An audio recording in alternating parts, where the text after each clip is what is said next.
Le tonnerre du silence de Joel Goldsmith, chapitre 10. Vous avez entendu qu'il a été dit. À n'importe quel moment de notre vie, que nous ayons 9, 19 ou 99 ans, nous pouvons entreprendre notre retour vers la maison du Père. Ne croyons pas toutefois que nous pourrons revenir à l'état édénique en restant ces mêmes personnes que nous étions hier, avec toutes leurs vertus et leurs faiblesses humaines, qui sans cesse oscillent entre le bien et le mal.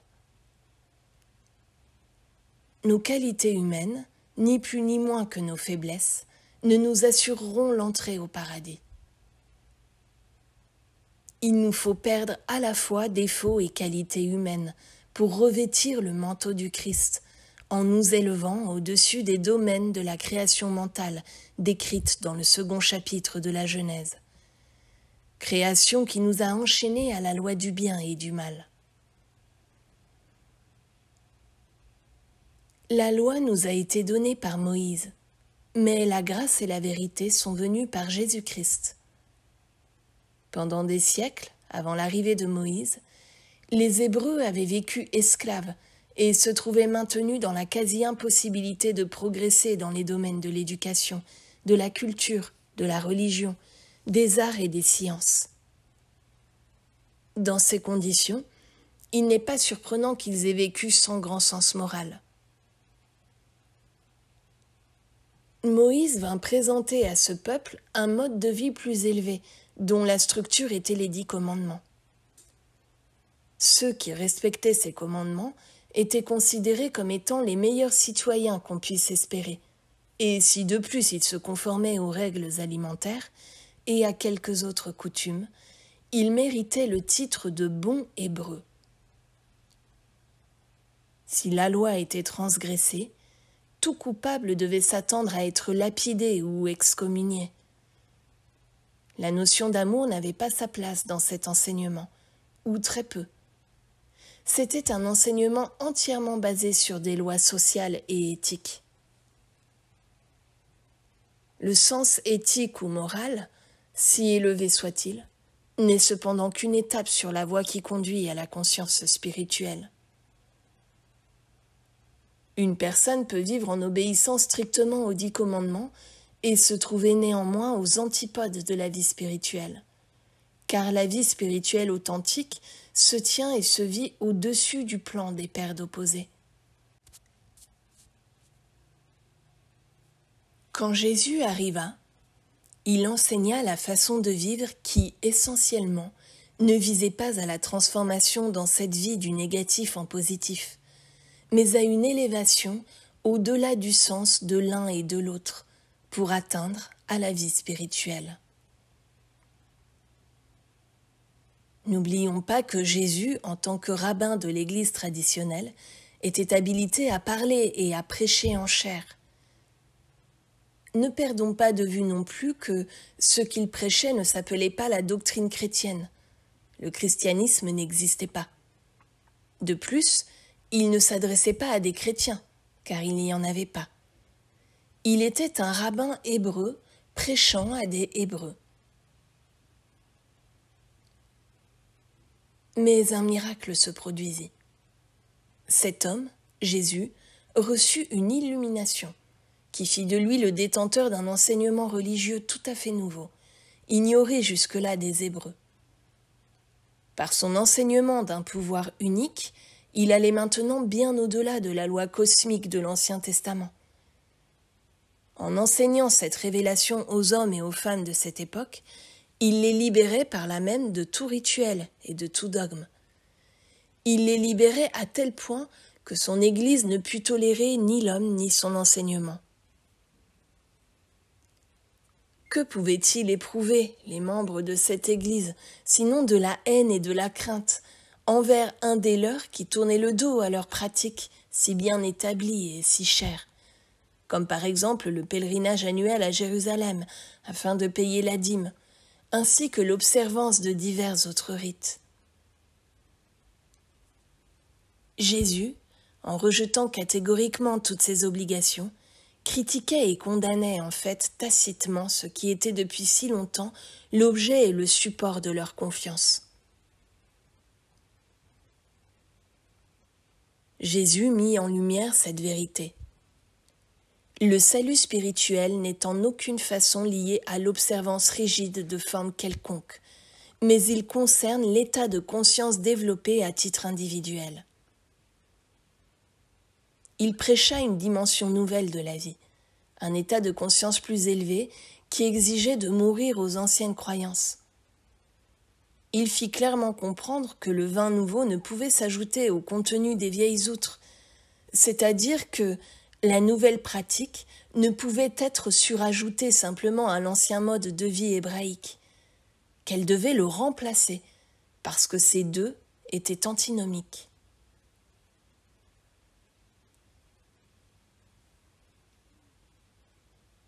Dans le Sermon sur la montagne, Jésus résume les différences existant entre le judaïsme et son nouvel enseignement, qui ne porte pas encore le nom de christianisme, et est considéré comme étant la doctrine d'un rabbin et penseur hébreu radical et indépendant. Quel était donc l'enseignement de cet homme, qui était incontestablement le plus éclairé et le plus spirituellement évolué qu'on ait jamais connu?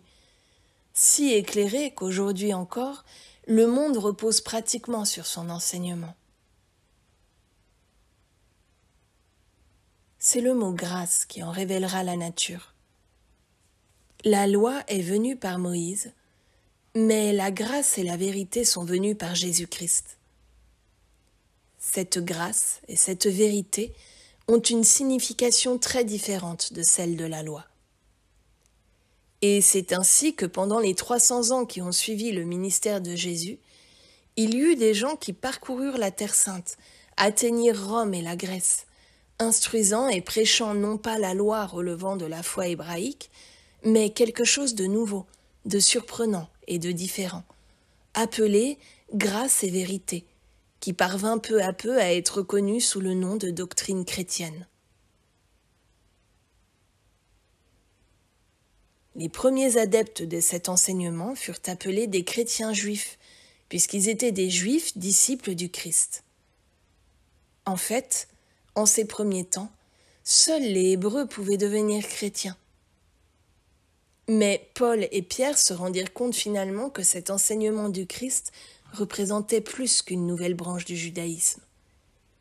Il était unique, constituant en lui-même un tout distinct et séparé, et l'on admit progressivement que pour devenir chrétien, il n'était pas nécessaire d'avoir été d'abord un Hébreu. La circoncision ne fut plus exigée, et beaucoup d'autres pratiques jusqu'alors en honneur furent abandonnées. Les disciples commencèrent à prêcher aux gentils et à reconnaître que cet enseignement du Christ était de nature universelle, jusqu'au jour où même les païens de Rome et de Grèce, et en fait quiconque, quels que soient ses antécédents, purent devenir chrétiens quand ils le désiraient. Tel fut pendant plusieurs siècles l'enseignement chrétien, quand un des événements les plus étranges qui eurent jamais lieu dans l'histoire du monde se produisit par la suite. Une église fut organisée qui adopta les rites et rituels des Égyptiens et d'autres peuples païens de l'époque, accepta le judaïsme dans sa lettre et sa structure, tel qu'il était enseigné dans l'Ancien Testament, et abandonna tout l'enseignement chrétien en ne gardant que le nom de son révélateur pour s'appeler elle-même l'Église chrétienne. Mais qu'advint-il de cet enseignement du Christ après qu'il fut ainsi organisé?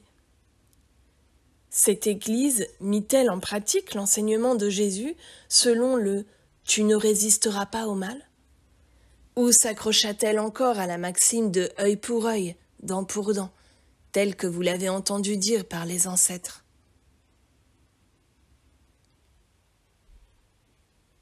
La mise en pratique du christianisme authentique élève l'homme Adam désireux de se venger de son ennemi.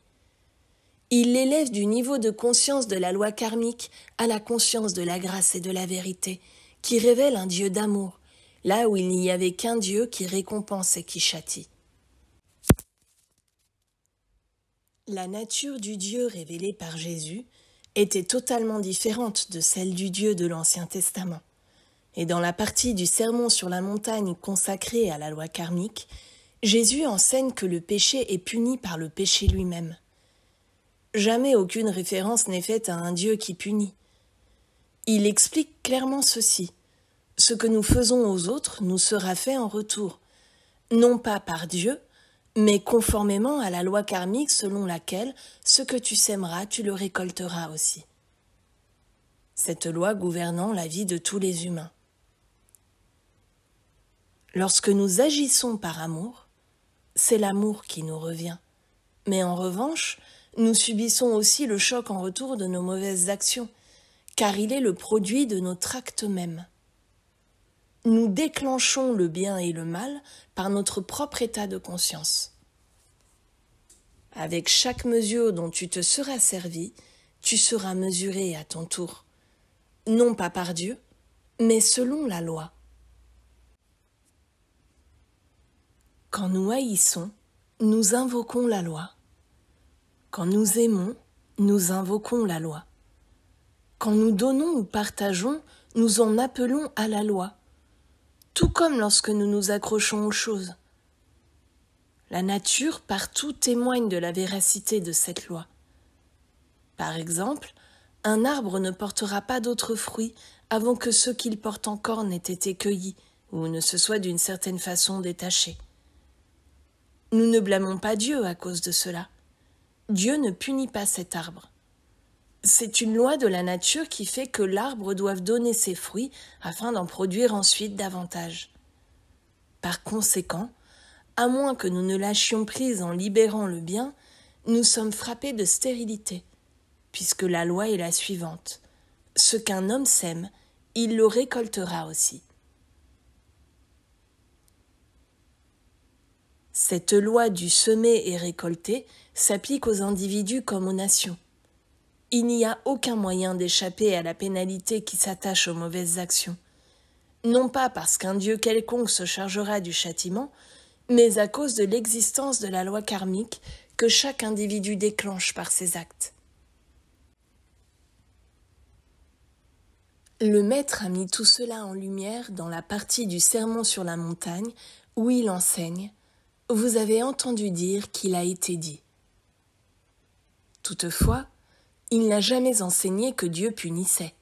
Non, pas même le voleur sur la croix ou la femme adultère ou l'aveugle-né n'a été puni par Dieu. Dans tous les cas, il disait « Va et ne pêche plus ». C'est nous qui attirons sur nous tout mal dont nous faisons jamais l'expérience. Ce n'est pas Dieu qui nous l'inflige.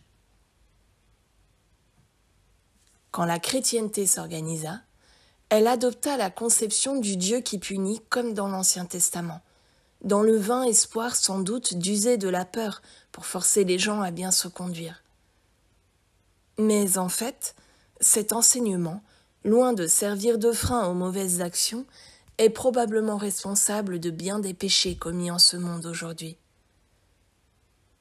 Les fauteurs de troubles s'aperçoivent vite qu'il n'y a aucun Dieu qui fasse quoi que ce soit contre eux, et malgré l'évidence des faits qu'ils constatent à propos d'eux-mêmes, ils ne sont aucunement convaincus que Dieu les punira de leurs péchés commis par action ou omission. S'il était enseigné aux hommes que la mauvaise action porte en elle-même son propre châtiment, ils comprendraient l'interprétation de la loi karmique donnée par Jésus, et ils seraient ainsi préparés à accepter le niveau supérieur de son enseignement, qui permet de dépasser cette loi. Il est possible de détourner l'engrenage de la loi karmique et d'effacer tout châtiment pour nos erreurs passées en vivant par la grâce. Mais ceci ne pourra se produire tant sur le plan individuel que collectif, avant que la loi karmique telle qu'elle a été expliquée par le Maître ne soit d'abord apprise, puis comprise. Notre action porte en elle-même sa propre récompense ou son propre châtiment. Cette action, en fait, n'a pas besoin d'être patente, car cette action n'est elle-même que l'expression extériorisée de la pensée qui la motive. C'est ainsi qu'il n'est pas nécessaire, par exemple, de voler pour entraîner le châtiment karmique. Il suffit d'y penser. Et encore, ce n'est pas obligatoire. Le simple fait de désirer le bien d'autrui suffit à déclencher la loi. Point n'est besoin de frapper sur quelqu'un. Être en colère contre lui suffit amplement pour attirer sur nous les effets de la loi. Les personnes dont la conscience n'est pas encore éclairée ne réagissent pas aussi rapidement que celles déjà engagées sur le sentier spirituel aux effets de la loi karmique. Ces dernières souffrent relativement davantage d'une infraction mineure à la loi que les autres ne souffrent d'une infraction majeure, parce qu'elles sont à même de mieux discerner ce qui est correct de ce qui ne l'est pas. Dans ces conditions, dès la moindre déviation hors du droit chemin, la loi déjà se déclenche. Annuler la loi karmique implique tout d'abord de reconnaître son existence, en sachant indubitablement que le mal que nous pensons ou faisons réagit sur nous. Cette prise de conscience nous empêche de rendre quelqu'un ou un ensemble quelconque de circonstances ou conditions responsable de toute situation pénible ou fâcheuse dans laquelle nous pouvons être engagés. Nous commençons à comprendre que nous en sommes les seuls responsables. Il n'y a pas un Dieu mystérieux quelque part qui tient à nos dépens le registre de nos erreurs. C'est nous qui déterminons nous-mêmes les événements de notre vie, car il nous faut comprendre que nous avons nous-mêmes provoqué le bien et le mal qui nous échoient. Cela nous conduit à cesser de blâmer et de condamner les autres, et nous oblige à prendre conscience qu'un changement doit se produire en nous. Ce qui veut dire que l'état de conscience qui est à l'origine de notre erreur et qui l'a rendue possible, par insouciance, par manque de réflexion ou encore de propos délibérés, doit céder la place.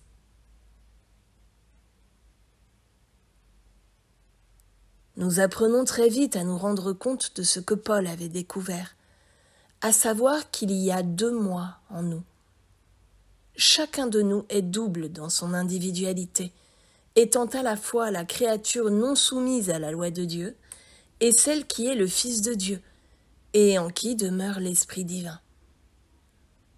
Car je ne fais pas le bien que je veux, mais le mal que je ne veux pas, c'est cela que je fais. Il semble que nous soyons 2 êtres, l'un combattant l'autre. L'un connaît ce qui est juste, et l'autre se bat contre lui. L'un veut être l'homme parfait, et l'autre, se sentant de quelque façon limité, ne peut y parvenir.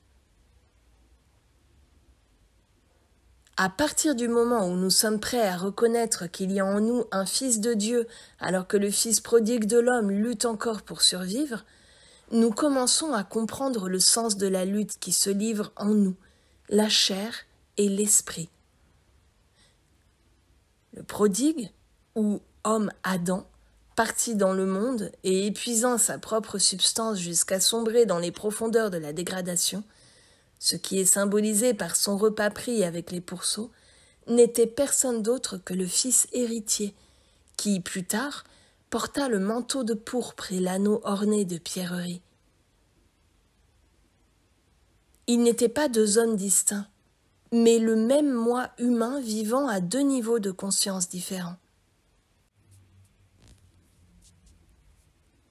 Dès que nous pouvons commencer à accepter par principe que les gens, les choses et les circonstances, c'est-à-dire les effets et les apparences, ne sont ni bons ni mauvais, dès ce moment-là, un lâcher-prise intérieur s'amorce qui nous conduit à la vie régie par la grâce. Car nous cessons alors d'entrer en conflit ou en opposition avec quelqu'un ou quelque chose. L'alternative existe toujours de prendre l'une ou l'autre voie, et c'est à nous de choisir celle qu'en notre conscience nous acceptons. Le but de notre vie est désormais d'accéder à la prise de conscience de notre vrai moi, ou selon la terminologie de la littérature mystique, d'accéder à l'union consciente avec Dieu, par laquelle notre petit moi égotique disparaît, tandis que notre moi véritable demeure intact, étant notre identité éternelle permanente. Le royaume de Dieu est en chacun de nous. En chacun de nous, cette capacité existe de vivre sur la terre sans lutter, sans haïr, ni convoiter. Mais il nous est impossible d'y parvenir dans notre état humain. C'est la raison pour laquelle nos amis nous disent que c'est une manière de vivre impossible à mettre en pratique, belle sans nul doute, mais impossible.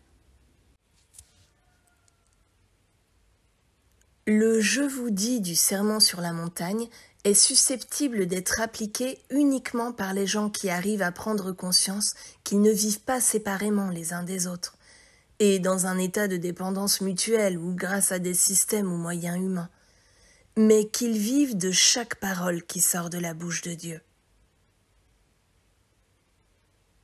Le sermon sur la montagne est une façon de vivre à laquelle nous ne pouvons avoir accès dans notre état humain, avant d'entrer en contact avec les facultés divines qui sont au centre de notre être, et de vivre par l'âme plutôt que par le corps et le mental. Dès lors, lorsque nous commençons à assumer la responsabilité d'aimer notre prochain comme nous-mêmes, et Dieu suprêmement, reconnaissant en toute humilité que, de nous-mêmes, nous ne pouvons rien faire, que nous ne pouvons pas même être bons, parce que le Père seul est bon et que rien d'autre n'existe donc qui soit bon ou mauvais. Dès lors, nous sommes sur le sentier mystique, le sentier de l'union consciente avec Dieu. Dans le sermon sur la montagne, qui est le message le plus extraordinaire jamais transmis au monde, deux modes de vie diamétralement opposés sont présentés. D'une part, celui qui est conforme à « vous avez appris qu'il a été dit aux ancêtres » et que suit le monde actuel. Et d'autre part, l'attitude décrite dans les passages « et moi je vous dis » qui présente la nouvelle vie dispensée par la grâce divine. « Et moi je vous dis » nous donne la totale assurance que Dieu est le principe créateur, le principe qui soutient et qui maintient. C'est la voie mystique dans laquelle nous ne sommes pas l'acteur, celui qui fait ou veut être quelque chose, mais dans laquelle une présence et une force transcendantale se révèlent, que le Maître a appelé le Père au-dedans de nous-mêmes.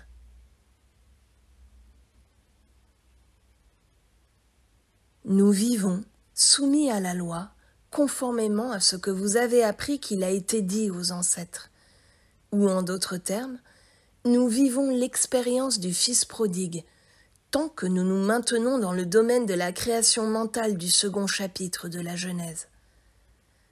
Mais lorsque nous revenons à notre état de pureté originelle, nous ne vivons plus sous le joug de la loi cosmique, mais nous vivons par la grâce, en conformité avec « et moi je vous dis » du sermon sur la montagne.